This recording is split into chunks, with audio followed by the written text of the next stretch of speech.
¿Qué tal amigos? Bienvenidos una vez más a Café Coloquio. Con ustedes, Mauricio Aguirre y Raúl Cortés.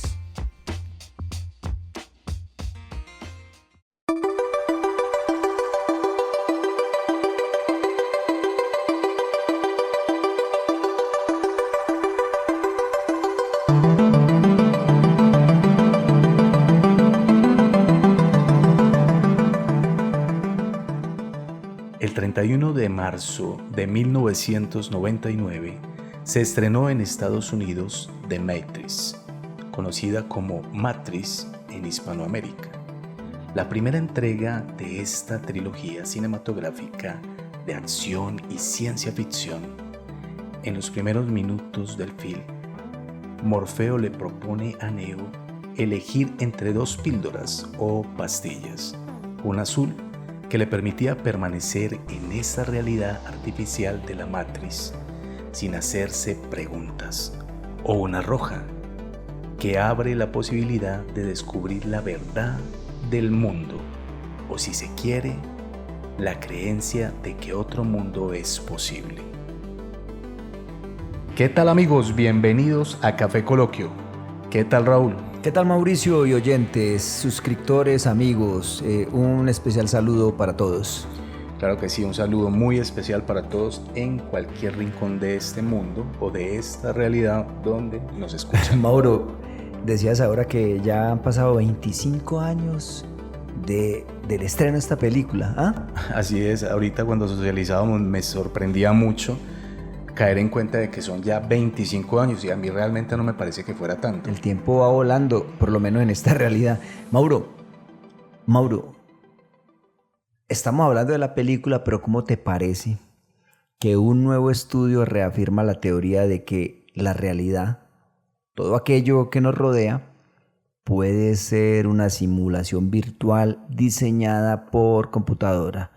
¿Cómo te parece? Pues vivimos en la Matrix o en la Matrix. Eso es lo que nos vamos a preguntar hoy y de verdad que un tema, como dicen nuestros colegas y también amigos de España, alucinante. Desopilante. Bueno, desopilante no, alucinante más bien. Alucinante, como para cambiar un poquito el término, ¿cierto? Uh-huh. Porque es que realmente hasta el día de hoy, desde que se estrenó esta película, pues nos sigue estallando la cabeza, Raúl. Pero es que esto no es de ahorita, esto es de hace mucho tiempo, es un concepto bastante viejo. La idea es que desarrollemos el tema porque es alucinante, como decías. Y para decirlo de una manera bien concreta, es atrayente, llamativo, especial e interesante. Así es. Raúl, tenías algo bien interesante acerca de la película que querías compartirnos. Mauro, pero yo te invito, mucho la atención. Antes de que entremos en materia, antes de que entremos a fondo, te invito a que nos tomemos un café. ¿Nos invitas a todos entonces? Sí, te invito a ti y a los oyentes a que en este momento sirvamos una buena taza de café. Entonces sirvámonos ese café. Bueno, Mauro, como acostumbramos a decir café en mano, tú nombrabas y hacías referencia a la película Matrix. Bueno, en la película hay un diálogo que a mí me parece muy llamativo y es como el núcleo de la película y el núcleo de lo que vamos a hablar hoy. Vivimos, Mauro, en una realidad. En la realidad que estamos, ¿qué tan real es? ¿O vivimos en una simulación de la realidad? ¿Qué percibimos? Entonces mira que en el diálogo entre Morfeo y Neo, uh-huh, en la película de Matrix, Neo le pregunta a Morfeo qué es la matriz o qué es Matrix. Uh-huh. Y resulta que Morfeo le responde: Matrix está donde quieras, a nuestro alrededor. A una hora en esta habitación puedes verla asomándote a la ventana o encendiendo el televisor y la percibes al ir a trabajar, al ir a la iglesia, al pagar impuestos. Es el mundo que han puesto ante tus ojos para que no veas la verdad. Y Neo le pregunta a Morfeo: ¿pero qué es la verdad? Y Morfeo le responde que eres un esclavo, igual que los demás. Naciste cautivo, naciste en una prisión que no puedes probar, tocar ni oler, una prisión para tu mente, por desgracia, a nadie se le puede decir lo que es Matrix. ¿Cómo te parece, pues? Bien interesante. Mauro, entonces la pregunta es... Nos pone a pensar. Vivimos en Matrix. Hablamos de la conocida teoría que indica que vivimos, y eso es lo que queremos hablar hoy. Hay una teoría reciente que indica que vivimos en una simulación virtual, oiga pues Mauro, realizada por una computadora o por un ser superior o algún tipo creador de gran poder. Resulta que un nuevo estudio científico que se ha publicado recientemente profundiza en la idea de explorar si no somos más que seres prediseñados en una simulación más amplia. Y este informe, publicado por una revista llamada IP Advance del Instituto Americano de Física, sugiere una nueva ley de la física que podría demostrar que de hecho vivimos en una simulación. ¿Cómo te parece? Bien tremendo. Mira que como a través de los años, a través de la historia, a través de la literatura y ahorita pues con la posibilidad de llevar a cabo de llevar a la gran pantalla todas estas historias, notamos que siempre, Raúl, ha existido esa inquietud. Ha existido esa inquietud entre grandes pensadores y gigantes de la historia que se hacen esa pregunta. Eso lo podemos notar en el mal llamado mito de Platón, de la caverna. Pero ahora lo profundizamos y lo miramos. Y en otros distintos también gigantes y pensadores de la historia. Entonces no es algo muy reciente como tal. Pero últimamente se habla mucho acerca de la posibilidad de que vivamos en una especie de realidad virtual. Es que mira Mauro, la sensación de realidad, o sea, si esta sensación de realidad que tenemos presente, esa que nos hace percibir que el mundo que nos rodea, pues en que estamos aparentemente cierto o es real, pero que tal que no es cierto, o que simplemente se trata de algo que está puesto para que nosotros creamos que así es, que esta realidad es así. Esto se ha convertido, y lo decías tú hace mucho tiempo, pero se ha convertido en un tema recurrente en el cine. Porque de hecho empezamos pues en la introducción de este podcast con la película de Matrix o Matrix. Y mejor dicho, no son pocas las películas de Hollywood, incluida la que nombramos ahora, que tocan el tema. Hay videojuegos que ahora nos compartís como una visión que tenés de esto. Hay videojuegos, películas de cine, hay literatura, una cantidad de literatura que ha salido en los últimos años hablando del tema. En el corazón de lo que habla este estudio que citamos hoy para hablar de si la realidad no es tal, sino que es una simulación por computador o por una mente suprema o por un arquitecto, por un ingeniero o por un ser superior. En el corazón de esta segunda ley de la infodinámica está el concepto de entropía, que es una medida de desorden. La entropía es eso, y es un término que toma de la termodinámica. La entropía es una especie de desorden que siempre aumenta con el tiempo en un sistema aislado. Pero mejor dicho, para explicarlo como lo dice este señor... Medio de una analogía bien interesante. Sí. El que propone este estudio es un señor llamado Melvin M. Buxton. Entonces, él como propone este tema. Él dice, por ejemplo, cuando dejamos una taza de café caliente sobre una mesa, al cabo de un tiempo, alcanza el equilibrio esta taza de café. ¿Cómo? Teniendo la misma temperatura que el ambiente, ¿cierto? La taza estaba caliente, la dejaste sobre la mesa, el café empieza a perder ese calor, pero es una pérdida de energía, y finalmente logra un equilibrio. ¿Cómo? Teniendo la misma temperatura del medio ambiente, ¿cierto? Del ambiente en que está. Entonces, lo que propone este señor es que la entropía del sistema es máxima en este punto y su energía es mínima. La entropía es máxima en el punto donde alcanza la temperatura ambiente y su energía es mínima. ¿Por qué? Porque al perder calor pierde energía. Entonces, ¿qué sigue comentando este científico? El científico comenta lo siguiente.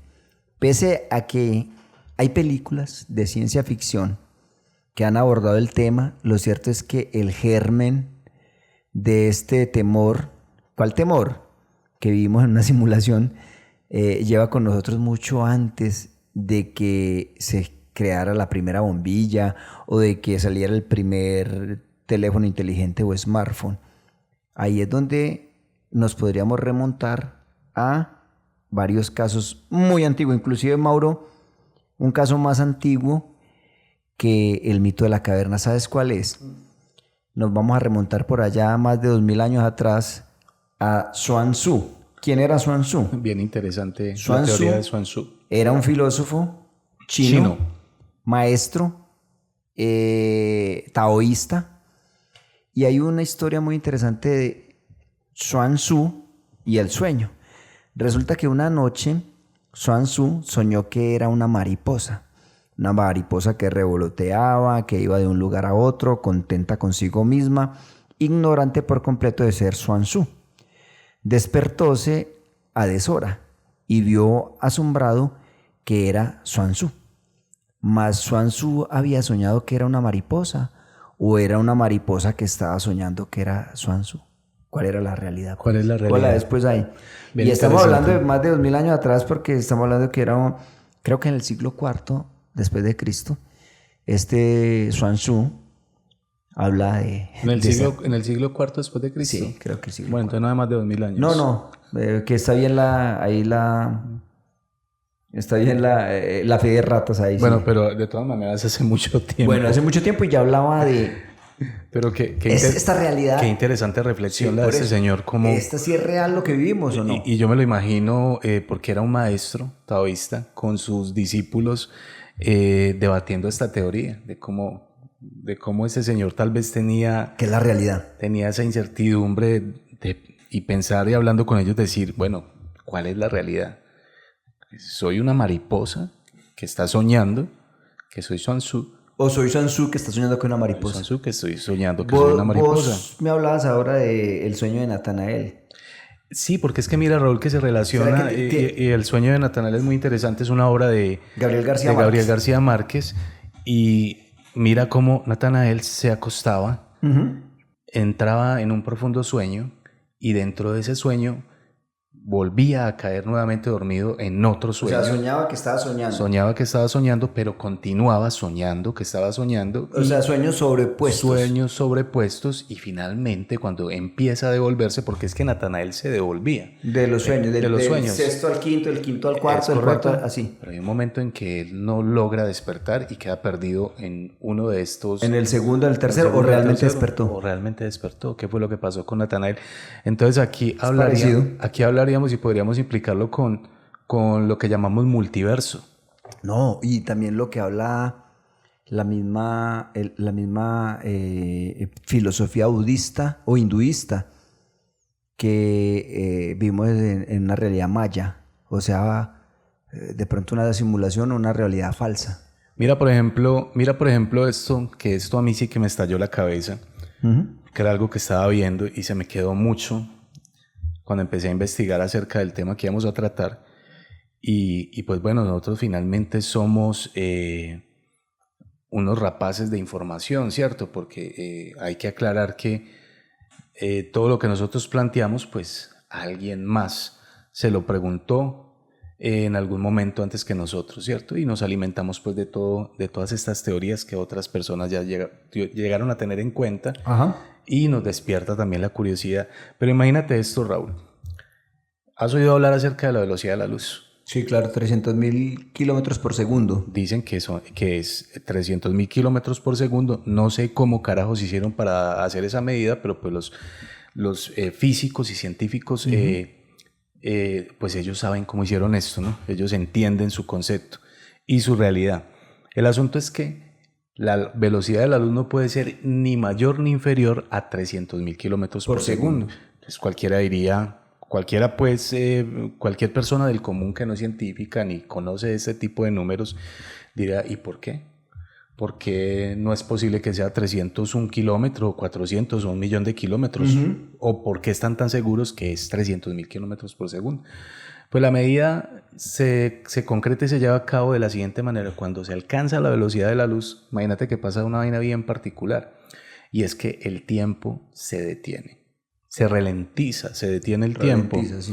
Entonces, no es posible detener algo que está quieto, que está estático, detenerlo más. O sea, ¿cómo detienes tú algo que ya está quieto? Detenido. O sea, no es posible detenerlo, lo va a detener un poquito más. No, ya se detuvo lo que se tenía que detener y está estático, ¿cierto? Sí. Entonces, cuando se alcanza la velocidad de la luz, que según pues las mediciones que han hecho es 300.000 kilómetros por segundo, se ralentiza el tiempo, entonces no se puede avanzar más allá. Se ralentiza, sí.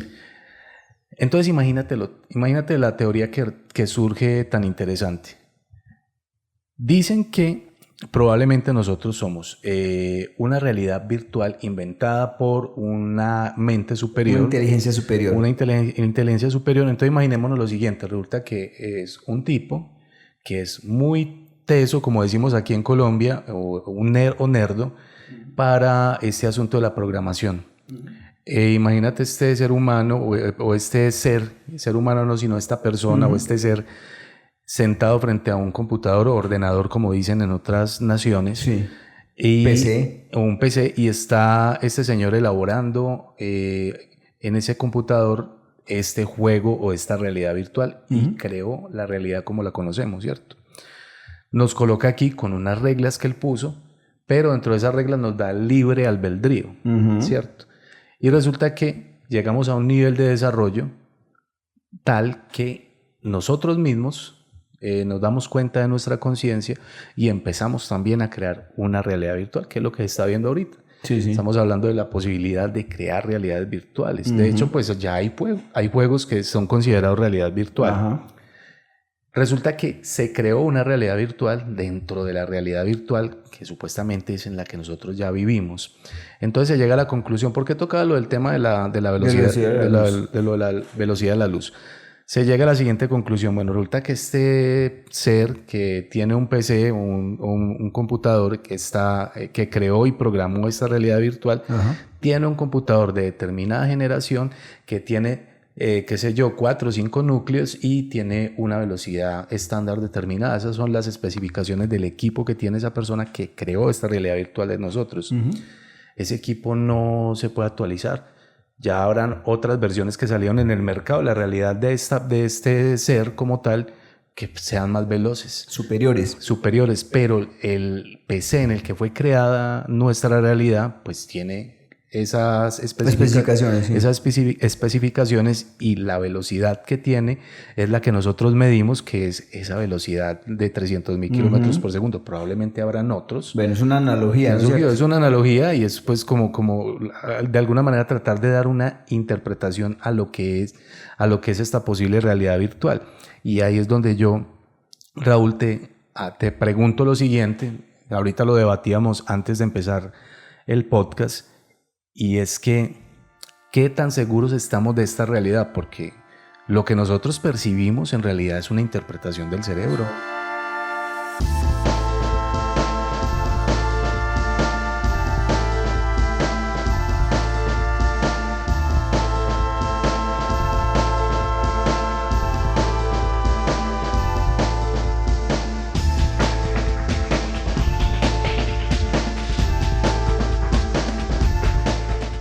Pero es que vea Mauro, hacíamos el paréntesis y veníamos hablando que hace ya miles de años, bueno, siglo IV, Sun Tzu, pero creo que más atrás hablamos de Parménides y su búsqueda de la verdad. ¿Qué pasa con Parménides? Y con respecto a lo que me acabas de decir y preguntar, Parménides nos dice que los sentidos, o sea, lo que nosotros percibimos no es la realidad última, lo que estás diciendo, no es la realidad última, sino que existe algo que es perfecto, que es un principio rector completo para todo, al cual solo se puede llegar mediante otro tipo de razonamiento o de conocimiento. Entonces, mira que ya Parménides también en su búsqueda por la verdad nos hablaba de que lo que percibimos puede que no sea la realidad, no necesariamente. puede ser la realidad. Hay una realidad más allá, ¿no es cierto? Entonces, con O que alcanzamos a rasguñar, o ese pequeño porcentaje que alcanzamos a percibir pero es de que la ahora realidad. ahora miramos También. eso, pero es que mire, vayamos a otro... ¿Y será que esa sí es la interpretación verdadera que estamos dando nosotros? ¿O simplemente será que estamos conectados como en Matrix? Es que ese es el tema de hoy. Mira que estamos viendo que eso no es ahora nuevo ni de Hollywood, ni de las películas, ni de la literatura reciente, sino de Xuan Tzu con su sueño de mariposa, Parménides en su búsqueda de la verdad, y llegamos a un mito llamado el mito de la caverna de Platón, que está en el libro de Diálogos. Que mal llamado el mito de la caverna de Platón, ¿cierto? Es una alegoría. Exacto, una alegoría. Entonces, Mauro, contémosle a los oyentes en qué consiste. Bueno, vamos a hacerlo juntos. Hágale. Yo lo voy ayudando en lo que no me acuerde. Para aquellos que tal vez sabemos que muchos de aquellos que nos escuchan lo conocen. O algunos de pronto no. Pero para aquellos que no lo conocen es algo así. Imagínate una cueva. Una caverna, una cueva, un grupo de personas encadenadas del cuello. Desde pequeños, desde niños. Desde niños, encadenados, a los que se les muestra únicamente la realidad, esa realidad que simplemente, Raúl, es una pared. Una pared. Es una pared, están encadenados, mirando. No pueden mirar para atrás, solamente hacia la pared. No pueden mirar para atrás ni para los lados, sino solamente en la pared. En la pared, listo. En la parte de atrás en la parte de atrás de ellos, cosa que ellos desconocen. Exacto, no, porque no pueden mirar porque no pueden mirarla, atrás. ellos desconocen que eso existe, pero en la parte de atrás hay una fogata. Exacto, que emana obviamente o emite luz. Que emite luz y pues probablemente como cualquier fogata emite calor. Al lado de esa fogata pues hay actividad, ¿cierto? Hay personas... En la parte de afuera de la caverna. parte de afuera de la caverna, al lado de esa fogata, al frente o lateralmente por la fogata, pasan personas haciendo sus diferentes actividades, con objetos, con cosas, conversando, hablando, se detienen o pasan de largo. ¿Qué ocurre cuando hay la posibilidad de una pared, se interpone una figura, persona, animal o lo que sea, por el lado de esa fogata? Pues se va a generar un reflejo, o lo conocemos como sombra. Bueno, entonces los prisioneros están viendo ¿qué? Los prisioneros básicamente lo que ven es esa sombra. Y esa sombra es la sombra de esa realidad, de esa verdadera realidad, valga la redundancia. Bueno, ahora sigamos. Resulta que alguien se logra escapar. Uno de ellos logra quitarse las cadenas. Y logra subir. Va subiendo y va saliendo a la superficie. A la luz. Pero como está acostumbrado a la oscuridad, esa luz lo enceguece. ¿Sí es lo que nos ocurre cuando de pronto salimos de la oscuridad a la luz? Bueno, me acuerdo nos tenemos que adaptar a esa luz. Me acuerdo que, haciendo un paréntesis, una profesora de la universidad, cuando hacíamos meditación o algo, que había que cerrar los ojos y apagamos la luz, ella lo que decía era que no abriéramos los ojos de una, sino que hiciéramos ventanitas. Era como empezar a parpadear poco a poco para que el ojo se fuera adaptando. Acostumbrando. A la luz. Pero bueno, entonces este prisionero logra zafarse de las cadenas. Tal vez con temor. Con mucho temor empieza a salir a la superficie, a llegar a la parte externa de la caverna.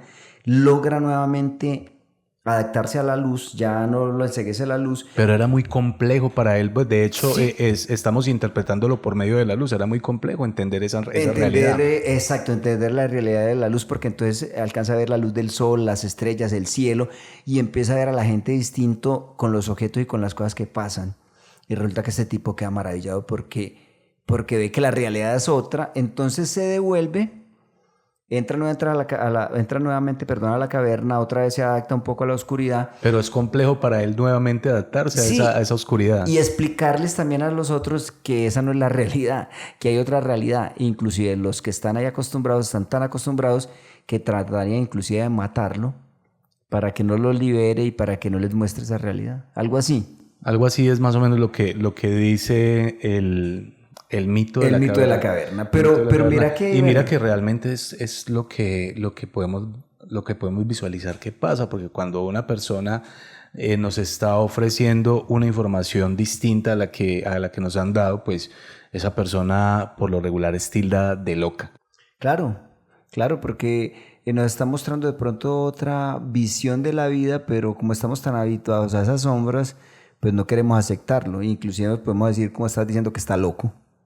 Así es, bien interesante. Bueno, entonces ahí tenemos 3 ejemplos ancestrales.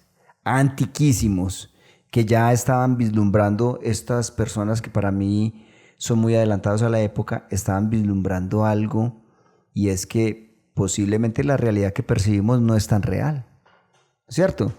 Y mira, Raúl, qué interesante, por ejemplo, lo que está ocurriendo últimamente en redes sociales, y es que están disparando una cantidad de videos que se califican les ponen como título falla en la matriz. Ajá, falla y en la entonces matriz. encuentras de pronto un video donde muestran una paloma o un pájaro Como congelada. completamente congelado, estático allí. No se cae, no vuela. Se cae, no vuela, está allí. Bueno, eso es una falla en la matriz. Hubo uno que me sorprendió mucho. ¿Cuál? Y obviamente hay la posibilidad de elaborar efectos y montar esos videos. Hoy en día, claro. Pero imagínate un carro en una plaza. Dan el carro estacionado y cuando van a ver, este carro tiene en toda la mitad, le creció un árbol, pero un árbol frondoso, completamente desarrollado, con sus ramas, con flores, y el árbol perfectamente en toda la mitad, el árbol incrustado allí.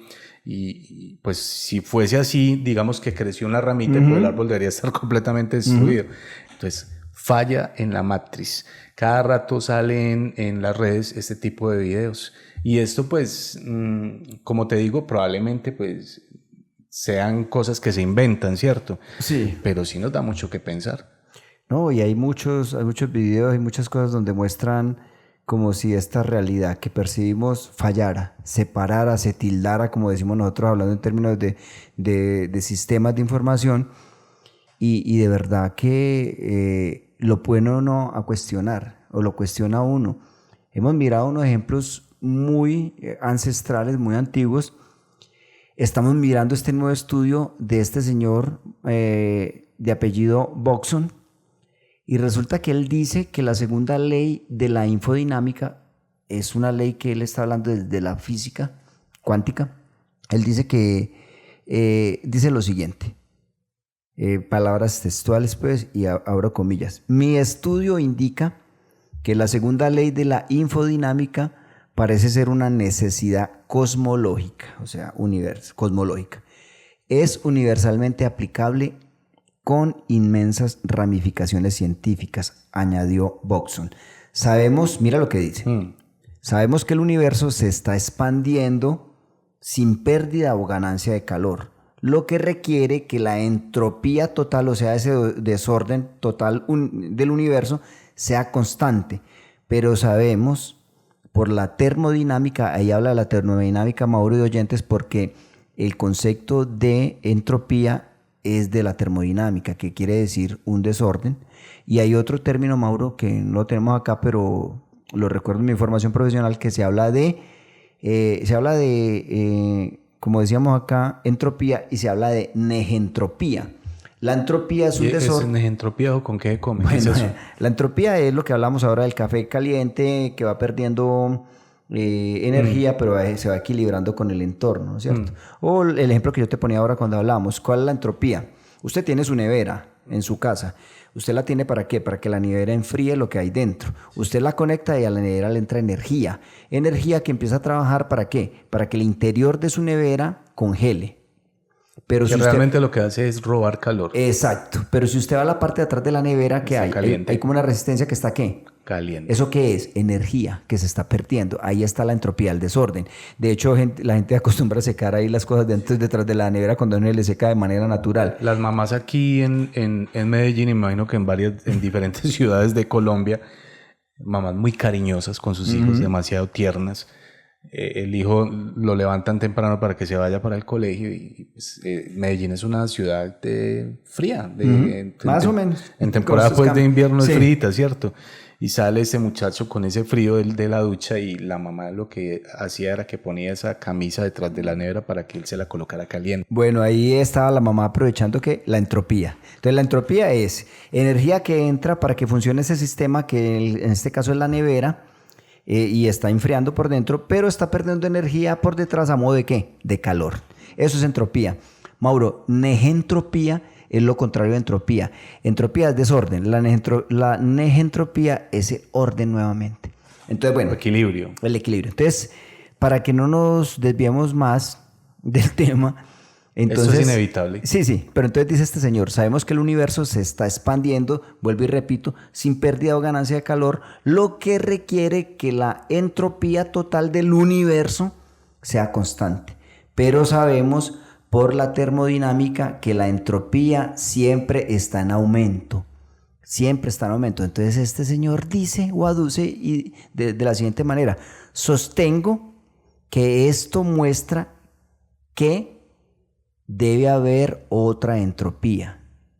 Entropía de la información, ¿para qué? Para equilibrar el aumento, concluía este señor. Entonces, es decir, Mauro, según este científico, la segunda ley de la infodinámica es una necesidad cosmológica y que aparece en todas partes del mundo de la misma manera. Y por culpa de esto, se podría llegar a la conclusión de que el universo entero parece ser una construcción simulada. ¿Cómo le parece, Mauro?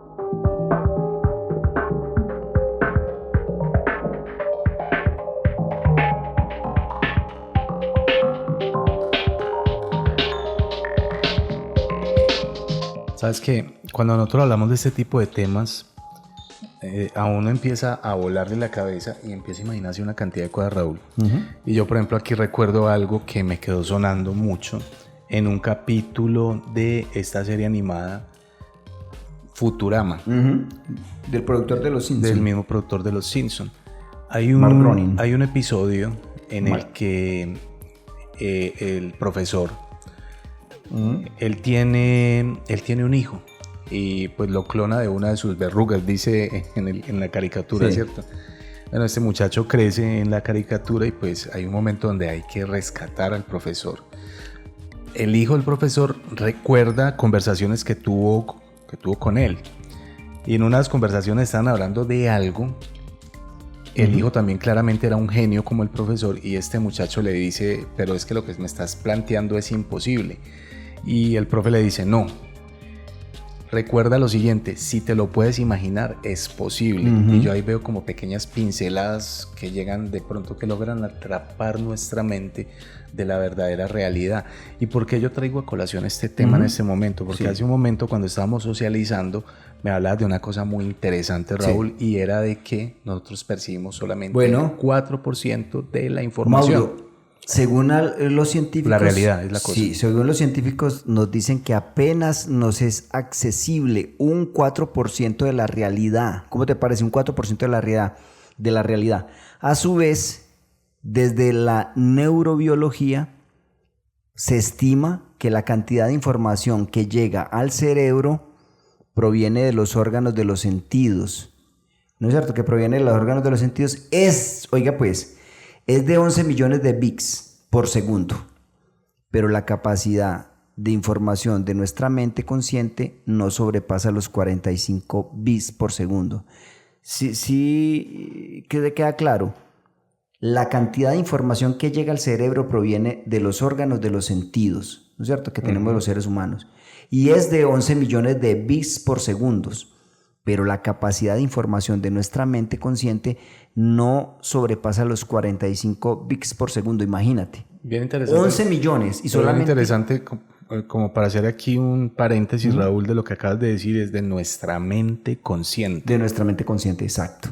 Entonces, por tanto, si apenas somos conscientes de una mínima parte de la poca información que procesamos, lo que consideramos la realidad no es sino una mera ficción que apenas representa una parte infinitesimal de la misma.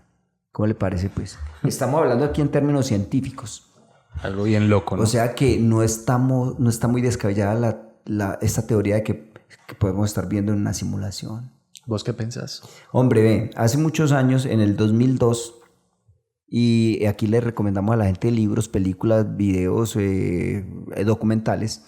En el 2002 me vi un documental que se llama ¿Qué diablos sabes? Está en inglés, pero la traducción en español sería esta. Se la recomendamos a los oyentes. La pueden ver en YouTube o en alguna otra plataforma. Se llama ¿Qué diablos sabes? Así aparece. Sí. ¿Qué diablos sabes? 2002. Y habla de la física cuántica y estaban hablando precisamente de la percepción de la realidad. Imagínate, hablaban de ¿qué tan cierta es esta realidad que nosotros percibimos? ¿O es una realidad distinta? ¿Qué tanto sabemos? E inclusive hablan del agujero del conejo, haciendo alusión ¿a quién? Alicia en el País de las Maravillas, que también lo hacen los hermanos Wachowski, que son los escritores y directores de Matrix o de Matrix. Ahora mejor conocidos como las hermanas Wachowski. Sí, eran los hermanos Wachowski, ahora son las hermanas Wachowski. Entonces, mira que habla, este documental hablaba de eso y a mí me dejó pensando lo siguiente. Ellos decían que en cierta forma la mente crea la realidad, ¿sí? Y desde la física cuántica se expresa pues que el concepto de realidad toma otro carácter distinto al que usualmente nosotros teníamos como realidad. Y me llamó la atención un ejemplo que ponen ahí. América fue descubierta por Colón en 1492, ¿no es cierto?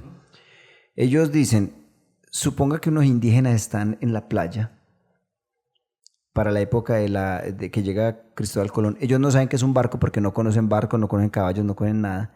Y en el horizonte empieza a aparecer un barco en el mar. Para ellos el barco no existe. ¿Por qué, Mauro? Y oyentes, porque ellos no tienen un concepto ni saben que es un barco. Entonces ellos simplemente están viendo el mar y ven algo ahí que está pasando, pero para ellos no es un barco. ¿Qué es eso? ¿Qué es eso? Algo raro, no, para ellos no existe.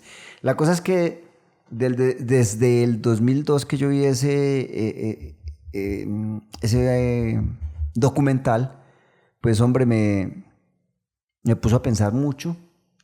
Y ahora que estamos tocando el tema, pues Mauro, hay un canal por ahí que saludamos a la gente que lo escucha o a los mismos productores de este canal. No sé si lo has escuchado, Despertando de la Matriz. ¿Lo has escuchado? Bueno, creo que está ahí en YouTube. Y es eso, hombre. ¿Qué pienso? Que no es descabellado que esto que percibimos como realidad no sea tan real. Y que de pronto estemos en un juego, como hablamos la otra vez. Y ¿sabe qué me acuerdo? De también otra película que les sugerimos a los oyentes que pues, se la pueden ver, de Truman Show, con Jim Carrey. Una película bien vieja. Bueno, la vida de él toda es una simulación. Él es parte de un reality show que están haciendo desde que él nació, y en lo que él vive, que aparentemente la realidad no es como tal. Es toda una simulación. Yo digo, un mensaje bien interesante. Eso, yo digo que esas películas, lo que nosotros estamos hablando son mensajes entre líneas. Así es. Yo pienso que sí, yo creo que sí debemos despertar a muchas cosas y que tal vez, no sé, lo que pensamos que es realidad no sea tan real. Mira que yo como conclusión podría decirte lo siguiente, es que hay una cantidad, Raúl, de señales y hay una cantidad de personajes que nos han dejado como dice el cuento de Pulgarcito, que va dejando esas no sé si es Pulgarcito, de pronto en el cuento de Hansel y Gretel, que van dejando las miguitas de pan, las miguitas de pan para no perderse en el camino.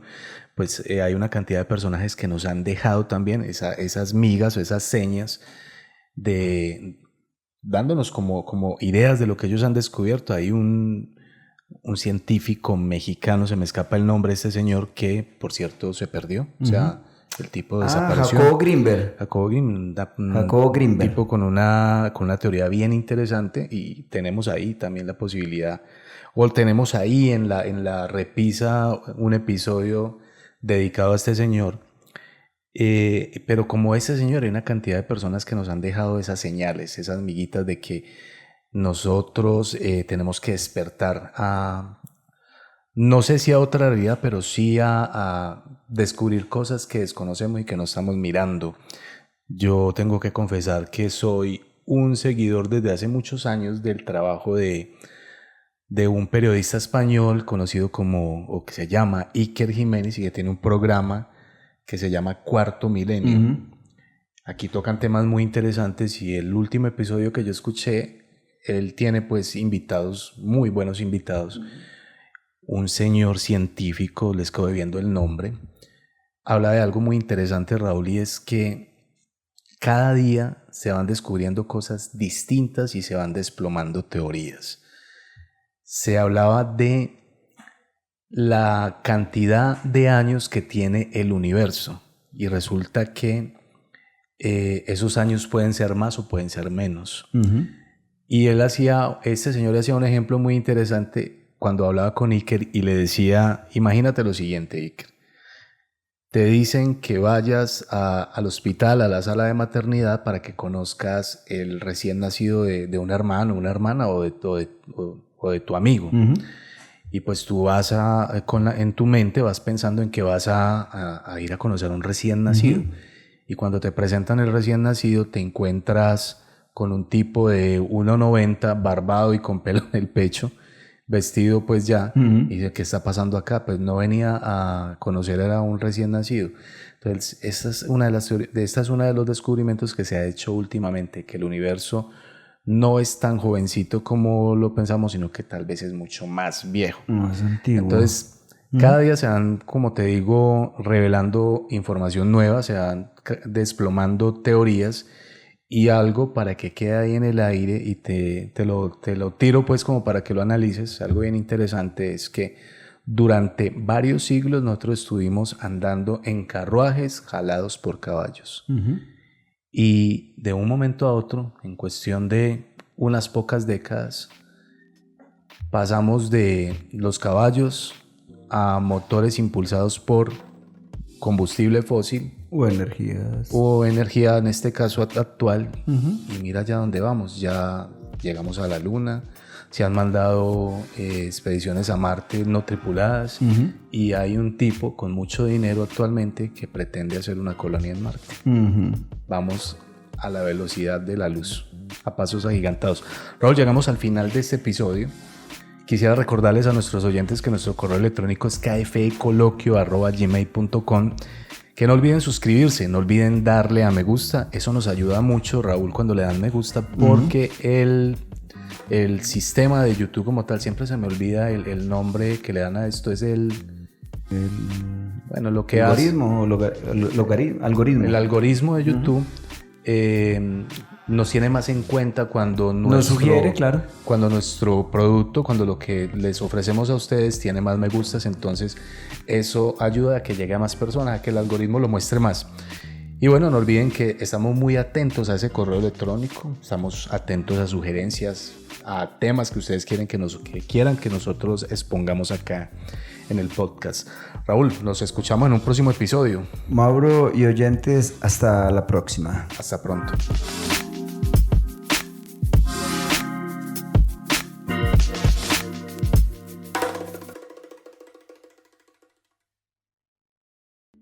Acabas de escuchar Café Coloquio Podcast. No olvides suscribirte en nuestras redes sociales. Nos puedes encontrar en Facebook como KFE Coloquio Podcast y en Instagram igualmente como KFE Coloquio Podcast. No olvides buscarnos también en YouTube y recuerda que estamos en las principales plataformas de streaming. Hasta un próximo episodio.